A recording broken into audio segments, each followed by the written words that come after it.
Comparison is the thief of joy, according to Theodore Roosevelt. We all know this, yet we still compare ourselves to others. In this day and age with the internet and social media, there are so many ways to compare ourselves to others. Oh my gosh, seriously? Another self-made millionaire at 21? How is this person so good looking in every single photo? Their friendship is amazing. And this comparison can sometimes lead to being cynical. You're a fake. I bet nobody would even like you if you weren't good looking. You probably got handed everything. I bet your friendship isn't even real. You guys mustn't even be good friends if you post on social media all the time. Have you ever thought this way before? I would sometimes think these things in order to make myself feel better about not having something that somebody else has. Even though I was just thinking these things in my head, I would often put other people down in order to make myself feel better. But at the end of the day, it didn't make me feel better. In fact, it made me feel worse. Because no matter what you do and where you go, there will always be someone better than you at something. It's just not fair.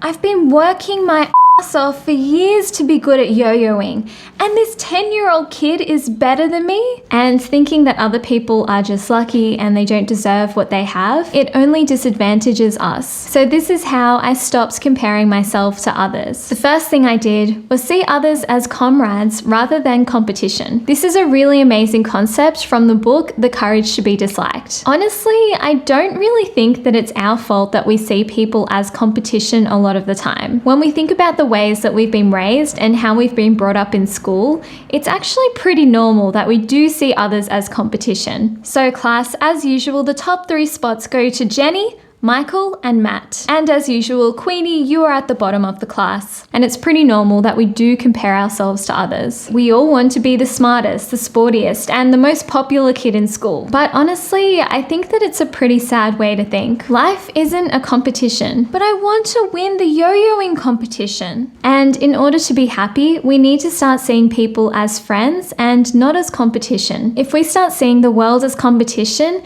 then the thoughts that will run through our mind are, oh, I beat that person at that thing, and oh no, that person beat me at this. And we will constantly be flipping between feelings of inferiority and superiority, which just isn't healthy. Instead of thinking that we're behind somebody else or ahead of somebody else, we should just think about how we're all moving forward and how we're all making progress and making improvements and learning and growing together. That's true. That 10-year-old did teach me some pretty cool tricks. When we see other people as comrades, we feel more connected, secure, and confident. The next thing I did is smash the like button on Queenie's videos and subscribe to our YouTube channel. Number 2, remember that we all have our own unique strengths. We don't judge birds based on how well they swim, and we don't judge fish on how well they can fly. So why do we judge ourselves based on other people's strengths? Oh yeah? Well, I can fly and swim. We all have our own unique skills and our own unique strengths. And when we can recognize what these strengths are and really double down on them, we can live a happier and ultimately more successful life. By the way, there is an amazing test that you can do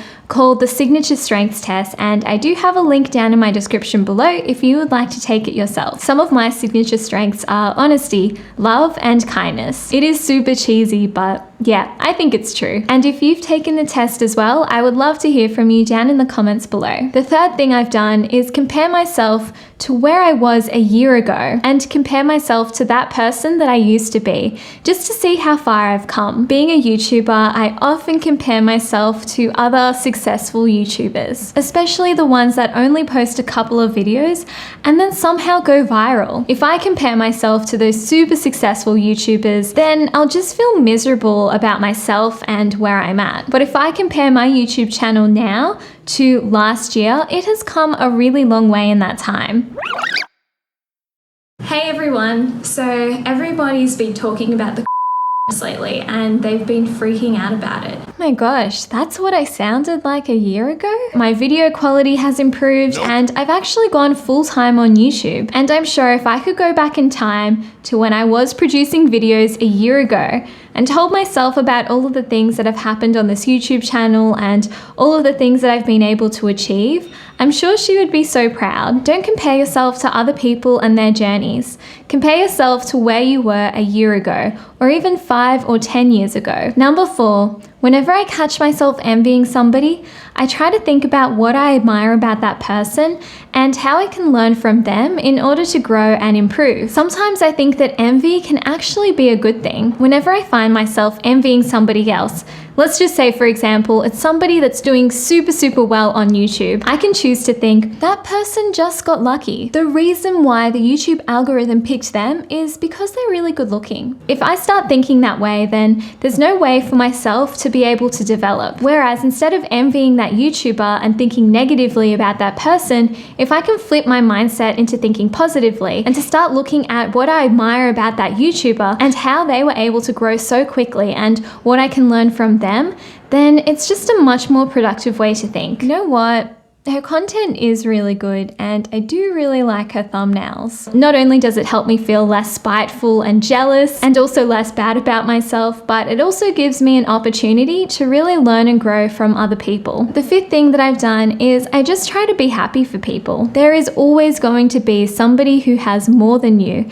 and somebody who also has less than you. Ultimately, we should just be happy for people and we should be happy for what they have. And we should also be grateful for the things that we have in our own life, because there are so many things that we have to be grateful for. I'm sure if we look back on our life, there are probably a lot of things that we've been able to achieve and a lot of things that we've earned without actually deserving it. Oh my gosh, I have just inherited $1 million from this long-lost relative from Nigeria.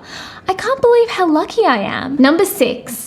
Remember that you have time. Life is not a race, it's a journey, and I think that the goal in life is to be able to be happy. There's no such thing as an overnight success. It takes hard work and building on top of something. And once you start to get that momentum, it gets easier and easier and easier. Try to block out the noise and the people that make you feel bad for being where you are, because life isn't a race at the end of the day, and we should all just be enjoying the journey of learning and growing and developing ourselves. And the 7th thing that I've tried to do is contribute to other people's success. In the book, The Courage to Be Disliked, Adler claims that happiness is a feeling of contribution. If somebody can genuinely say, I contribute to other people, then it's more likely that that person will be happy. I know this sounds really cheesy and like it's not really true, but I'm telling you guys, I think that really it is the secret to happiness. So that's the secret to being happy. Hello, Elon Musk. Do you need help with anything today? Being able to bring other people up instead of tearing them down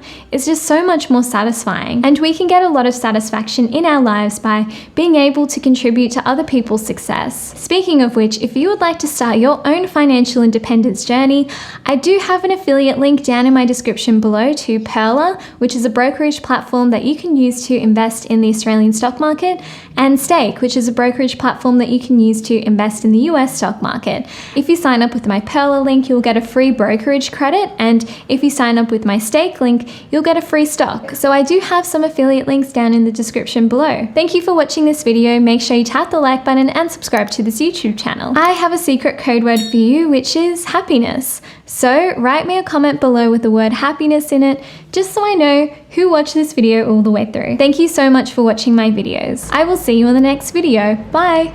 And if you want to watch more videos, you can check out the links and click through to another video.